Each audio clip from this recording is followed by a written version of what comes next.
하나님께서 엘리야를 드디어 사용하시는 거죠. 엘리야가 아합을 만납니다. 아합이 엘리야에게 말하죠. 이스라엘을 괴롭게 하는 자여 너냐? 이 괴롭게 하다라는 단어를 학자들은 아간이 이스라엘을 괴롭게 했을 때, 아간이 범죄해서 이스라엘 모든 사람들을 괴롭게 했을 때 그 사용되었던 동사를 사용했다라고 이야기를 하면서 아합은 엘리야를 제2의 아간이라고 생각하는 내로남불의 모습을 보여주고 있다라고 이야기를 하고 있습니다.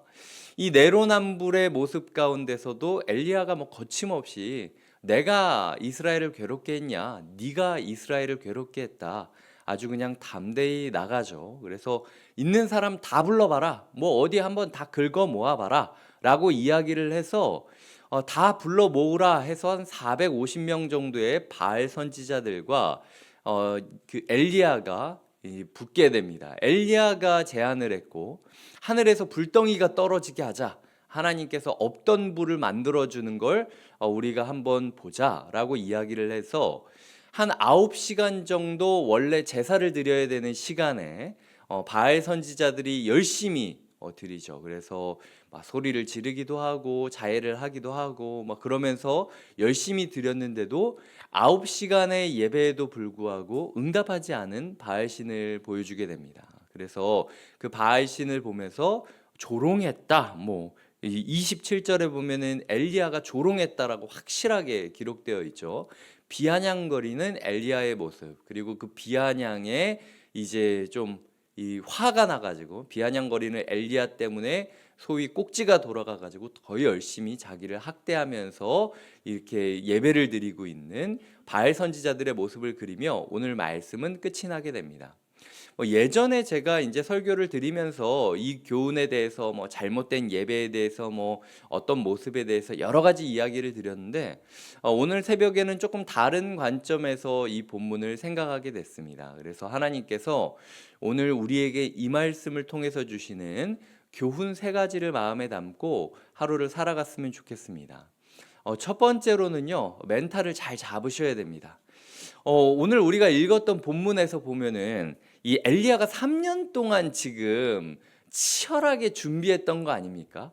지금 엘리야가 자기의 던져진 메시지로 인하여 3년 동안 어떤 일이 일어나는지 몸소 체험하면서 아파하면서 막 괴로워하면서 훈련받았는데 아합 왕은 전혀 모르고 있는 거예요. 그러면서 나는 문제 없다. 네가 문제다 이놈아 라고 이야기하는데 오늘 성경을 제가 읽으면서 저였다면 여기서 그냥 못 넘어갑니다. 한 1년 정도 더 이것 때문에 스트레스 받고 골방에 처박혀가지고 하나님 어떻게 이런 일이 있을 수 있습니까? 저는 이해가 안 됩니다. 이 아합 왕 이거 이렇게 둬도 되는 겁니까? 막 끙끙대면서 막 아파하고 막 괴로워하고 막 힘들었을 거예요. 근데 엘리야는 한 큐에 넘어가 버리죠.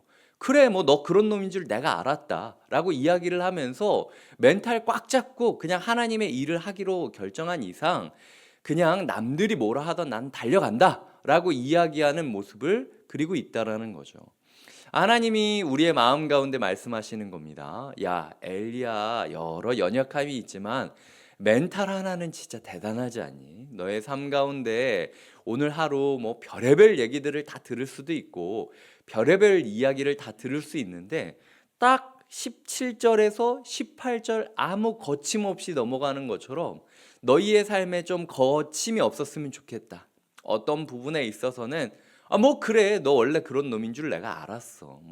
사회가 원래 그런 거지 이렇게 그냥 넘기면서 내가 그런 게 아니라 당신이 이스라엘을 괴롭게 하는 거다. 그냥 쿨하게, 소위 말해서 쿨하게 그렇게 넘길 줄 아는 그런 모습이 우리에게 필요하다. 하나님께서 말씀하고 계시는 거죠. 그래야 하나님의 기적이 우리의 삶에 일어날 수 있다라는 겁니다.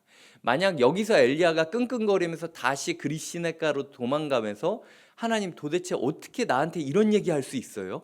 이랬으면은 또 지연이 되는 거예요. 그래서 하나님께서 오늘 우리의 마음을 잘 붙잡아라 라고 이야기를 하시고 계시고요.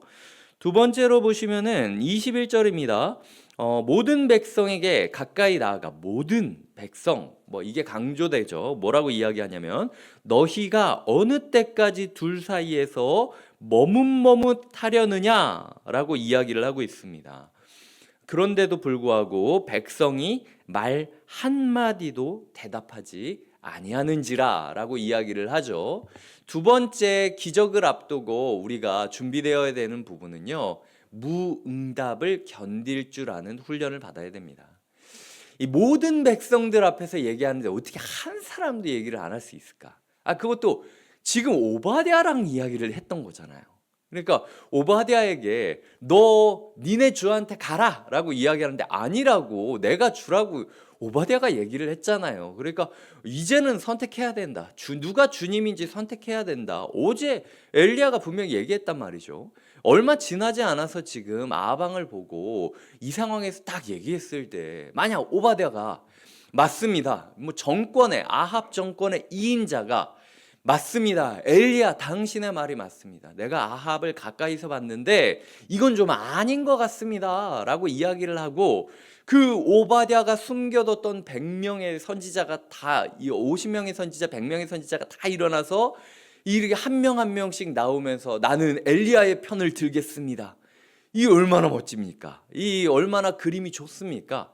근데 그 모든 백성 중에서 한 사람도 나오지 않았다. 이 엘리야가 마음 가운데 그 일이 있었기 때문에 더 배신감이 느껴졌을 것 같아요. 야, 어제 내가 그 얘기를 들었을 때 내 너 안 나올 줄 알았어, 약간 이런 마음으로 결국 나밖에 없는 거지 이런 생각이 들었다라는 거죠. 하지만 하나님께서 나중에 이야기하시는 거는요, 바알에게 무릎 꿇지 않았던 수많은 사람들이 있었다라고 이야기하지 않습니까? 그 수많은 사람들이 있었음에도, 하나님의 인증 마크가 찍힌 사람들이 있었음에도 불구하고 지금 이 순간은 나오지 않고 있는 거예요. 내 눈앞에 보이지 않는다고 해서 이 사람들이 없는 건 아니라는 거죠. 그러니까 오늘 하루 우리가 받아야 되는 두 번째 훈련은요, 무응답을 견디는 방법. 나밖에 남지 않았다라고 느껴지는 그 침묵을 견딜 줄 아는 그런 하루를 보내기로 결단하셔야 된다라는 거예요. 이게 하나님께서 오늘 영적 싸움을 앞두고 기적을 준비하는 우리에게 주시는 두 번째 교훈이라는 거죠. 세 번째 교훈은요, 연약함 가운데서도 하나님이 나를 쓰고 있다라는 의식을 가져야만 합니다. 이게 없었기 때문에 이 놀라운 기적에도 불구하고 엘리야는 오히려 이 기적이 시험거리로 들어가게 되는 거예요. 큰 행사나 큰 영적인 사건이 있는 그 다음이 무너지기 가장 쉽다라는 거 아십니까? 하나님께서 오늘 우리에게 말씀하시는 거예요. 지금 엘리야를 썼다고 해서 엘리야가 완벽한 거 아니야. 엘리야는 여전히 나의 연단을 받아야 되는 사람인데도 불구하고 그냥 지금 써야 될 타이밍이 왔기 때문에 쓴 거야. 너희가 이걸 알아야 된다라고 말씀하고 있다라는 겁니다. 어떤 부분에서 제가 아직 엘리야가 갈 길이 멀었다라고 생각이 드냐면요, 첫 번째로는 엘리야는 지금 22절에서 나만 홀로 남았더니, 25절에서 너희는 많으니, 엘리야는요 자꾸 숫자로 지금 상황을 판단하고 있습니다. 그러니까 하나님께서 임하시느냐 임하시지 않느냐를 가지고 상황을 보는 게 아니라 이 마음 가운데 숫자가 계속 남아 있는 거예요. 그러니까 나는 자꾸 혼자고 너희는 많고, 이런 식으로 자꾸 세상을 숫자로 생각하는 거죠. 우리도 그럴 수 있지 않습니까? 나만 혼자고, 그리고 내 주변에는 누구만 있고, 그리고 내 돈은 얼마고, 이런 식으로 숫자로만 인생을 판단할 수 있다. 이게 엘리야의 취약성이었고요, 약점이었고요. 두 번째로는 27절에 조롱하죠. 근데 이 조롱이요, 수위가 상당합니다. 세번역 성경으로 27절을 제가 읽어볼게요. 더 큰 소리로 불러보시오. 바알은 신이니까 다른 볼일을 보고 있을지, 아니면 용변을 보고 있을지, 아니면 멀리 여행을 떠났을지, 그것도 아니면은 자고 있음으로 깨워야 할지 모르지 않소 라고 이야기를 하는 게 세번역 성경으로 번역한 27절의 모습이라는 거죠. 여기서 이제 다른 일을 본다라는 그 동사가요. 그리고 잠깐 묵상하고 있다, 나갔다, 뭐 이런 동사 중에서 이게 아까 세번역 성경에서 아니면 용변을 보고 있는지라고 기록되었듯, 니네 신인데 뭐 자고 있는 거 아니야? 뭐 똥 싸러 간 거 아니야? 화장실 가야 되는 거 아니야? 약간 이렇게 비아냥거리고 있는 거예요. 이게 우리가 봤을 때는 되게 통쾌하지만요. 이 성숙하지 않은 모습이에요. 성숙하지 않은 모습. 엘리야 마음 가운데 아직도 혈기가 남아 있어서 비아냥거리는 모습을 그리고 있다라는 거죠. 하나님께서 오늘 우리에게 다시 한번 말씀하고 있는 겁니다. 야, 이거 봐라. 엘리야가 100% 완전했기 때문에 썼던 게 아니라 엘리야를 써야 되기 때문에 썼던 거지, 엘리야도 갈 길이 멀었다. 그러니까 너희에게 희망과 고민이 있어야 된다라는 거죠. 희망은 내가 부족해도 하나님이 쓸 타이밍이 되면 날 쓰시겠다 라는 희망이 있어야 되는 거고, 동시에 하나님이 나를 썼다 해서 내가 완벽한 것은 아니다 라는 자의식도 있어야 된다 라는 생각을 하나님께서 우리에게 주시는 겁니다. 그러니까 갈 길이 멀었다, 하나님께서 우리에게 말씀하시는 거죠. 오늘 세 가지를 이야기 드렸습니다. 멘탈 잘 붙잡아라. 그리고 무응답도 인내하면서 침묵을 견뎌가라. 그리고 마지막으로는 연약함 속에서도 쓰시는 하나님을 기억하면서 희망과 고민을 안고 살아가야 된다. 이것이 하나님께서 오늘 우리에게 주시는 교훈이라는 겁니다. 어떤 상황을 만나던 우리에게는 기적이 준비되어 있지 않습니까? 이제 엘리야는 내일 기적을 목도하게 될 거예요. 오늘 우리 앞에 진짜 내로남불의 상황이든 무응답의 상황이든 아니면은 나 자신의 연약함을 나도 모르게 드러내는 상황이든 간에 하나님께서는 기적을 행하실 겁니다.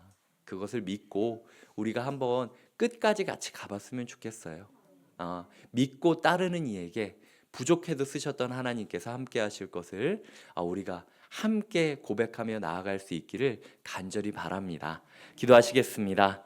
하나님, 우리가 엘리야를 봅니다. 엘리야의 부족함에도 불구하고 엘리야를 쓰셨음이 우리에게는 희망이기도 하고 하나님 고민거리이기도 합니다.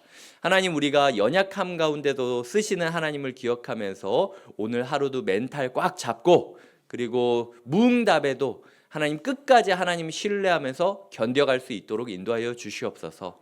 하나님, 잘못된 세상 가운데 우리를 통하여 반드시 하나님의 기적이 시작되기를 꿈꾸며 예수님의 이름으로 기도드립니다. 아멘.